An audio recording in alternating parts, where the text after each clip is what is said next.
कटक जिला बांकी अंचल जातमुंडिया अंशुबा ब्रिज एवं विपद संकुल अवस्था रही। सेतु होउछि बांकी और आठगड़ को जोगाजोग करुथिबार मुख्य रास्ता।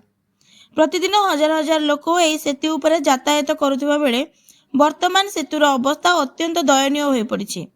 रास्तार गड़ता फाटी स्काप और दुर्बल गठन थिबारु यात्री माने प्रतिदिन असुविधा सह जीवन जोखिम नहीं यातायात करुछंती। विशेषकर दुई चकिया जानवाहन वृद्ध और छात्र छात्री माने यह सेतु उपरे यातायात करने समय भय अनुभव करुछंती।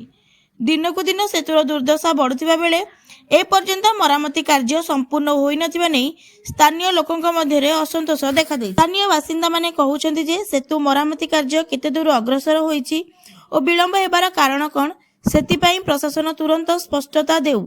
बांकीरू जितेन कुमार सेठींक रिपोर्ट, इंडिया वॉचमैन।